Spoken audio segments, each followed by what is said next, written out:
नहमदुहु व नुसल्ली अला रसूलिहिल करीम अम्मा बाद फ़ाऊज़ु बिल्लाहि मिनश्शैतानिर रजीम बिस्मिल्लाहिर रहमानिर रहीम अस्सलामु अलैकुम व रहमतुल्लाहि व बरकातुहू। मेरा नाम हकीम क़ारी इरफ़ान सईद अल सईद दवाख़ाने से हाज़िर हूँ। नाज़रीन, उम्मीद है आप बिल्कुल खैरियत से होंगे और अपने घरों में खुशनुमा होंगे।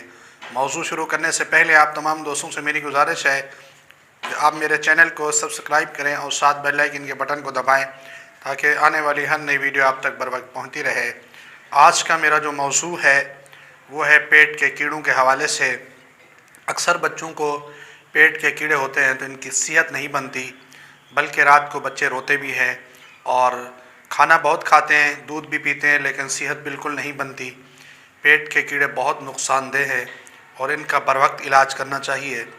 बल्कि मेरी एक ज़ाती राय है, कम से कम हर 2 महीने के बाद ये इलाज आप ज़रूर करें ताकि आपके जिस्म के अंदर जो भी फासिद मादे की वजह से कीड़े हैं वो फ़ौरन ख़ारिज हो जाए।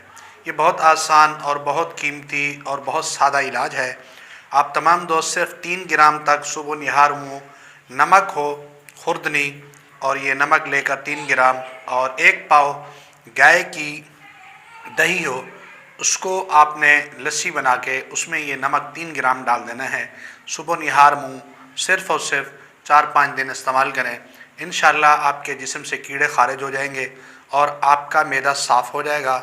और छोटे बच्चों के लिए भी बहुत बेहतरीन है। छोटे बच्चों को आप 3 ग्राम नमक हो तो इसके दही जो है ना कम हो ताकि वो पूरी लस्सी पी सकें। चंद दिन इसके इस्तेमाल से इंशाअल्लाह पेट के कीड़े ख़त्म होंगे और बच्चे सेहतमंद होंगे। ये बहुत आला इलाज है और हर बंदा अपने घर में कर सकता है। उम्मीद है ये आप अपने तमाम दोस्तों को शेयर करेंगे ताकि आपके तमाम दोस्तों को फ़ायदा हो और बड़ी दवाइयों से बच सकें। जज़ाकल्लाह, अस्सलामु अलैकुम।